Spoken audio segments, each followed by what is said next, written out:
Y se puede saber qué es toda esta cosa de Jesús, este Hijo de Dios, pero que es Dios, y que es una sola cosa con el Padre. ¿Por qué vino Jesús? Una respuesta común de la Iglesia es para salvarnos a nosotros, salvarnos de nuestros pecados. ¿Y por qué mandó a Jesús?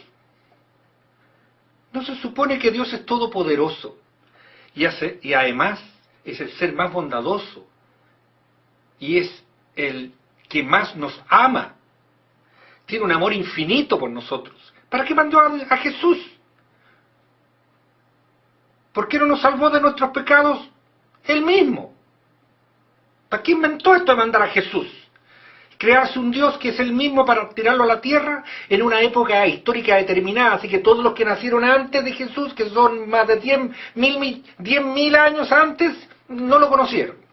Y como lo mandó en un terrenito pequeñito, que no correspondía a más del 2%, el 1% de la población mundial, en un momento en que casi nadie sabía leer y escribir, y en donde no había imprenta, o sea, nadie supo que vino Jesús.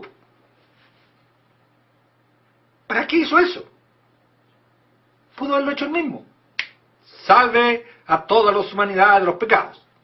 Y listo. Y además otra cosa. ¿Y por qué tenemos pecados?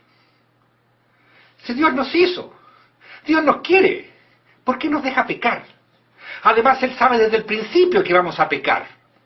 Y Él nos creó, Él hizo las reglas de esto. Nos creó pecadores y después nos manda a un Jesús para que nos salve, a un Jesús que vino en un tiempito determinado de la historia y en una pedacito así de tierra. No entiendo nada. Se supone que Jesús es Dios, ¿no? Es un todopoderoso, es un ser perfecto. Y entonces, ¿por qué no todos son cristianos? Un ser perfecto hace cosas perfectas. Esto es imperfecto. No alcanza el 50% de la gente del mundo, los que son cristianos. El resto no. O sea, su prédica no sirvió. Porque no nos convirtió a todos. Bien poco perfecto es este ser perfecto. Deberíamos ser todos cristianos, incluso sin necesidad de que Él predicara. Deberíamos llegar así. Además tenemos, otra respuesta puede ser, es que es un intermediario entre los humanos y Dios. ¿Y por qué Dios necesita intermediarios? Otra vez tenemos, o es todopoderoso o no lo es. O nos ama infinitamente o no nos ama infinitamente. Que nos tiene que poner un intermediario. Y tenemos varios, porque el Papa también es intermediario, entonces el Papa debe intermediar con Jesús, que a su vez intermedia con Dios, pero que es el mismo. Deberíamos, ya que Él es todopoderoso Dios, comunicarnos con Él directamente. O no puede, o no le alcanza. Extraño. Y Dios mandó a su Hijo para sacrificarse, tomara nuestro lugar y padeciera y muriera. Un Dios que muere, interesante. Y que sufre, también interesante. ¿Y por qué?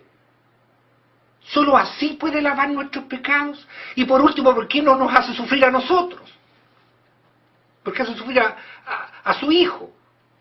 ¿Y qué tiene que ver que sufra a su Hijo para que yo quede libre de pecados? ¿Y qué pecados? El que cometió Adán y Eva, que yo no lo cometí. ¡Qué amoroso! Lo cometió Adán y Eva, cosa que él sabía porque Dios no podía hacer. Me sorprendió la serpiente, que además habla, y nos cayó el pecado a todos. Y después manda a Jesús para lavar nuestros pecados y no lavó nada porque seguimos siendo tan pecadores como siempre. Otro trabajo imperfecto. Y además, la única manera de no tener pecados de ahí para adelante es bautizarnos. Si no nos bautizamos, nos vamos al infierno, a esa cosa amorosa que inventó este Dios amoroso, el infierno. De tal manera que si una guagüita, un bebé, no se alcanza a bautizarse al infierno, sin él tener ninguna culpa. ¡Qué amoroso el Dios que tenemos! ¡Qué amoroso Jesús! Y además, Jesús absolutamente es inútil. No hizo un trabajo perfecto, no sirvió para nada, nos dejó igual, y el trabajo de Él lo pudo haber hecho Dios tranquilamente, Él mismo, si es todopoderoso y nos ama infinitamente. Es decir, no sirve para nada esta cosa que se llama Jesús. Y además hay que rezarle, porque si no le rezamos capaz que nos castigue. Qué amorosa, ¿eh?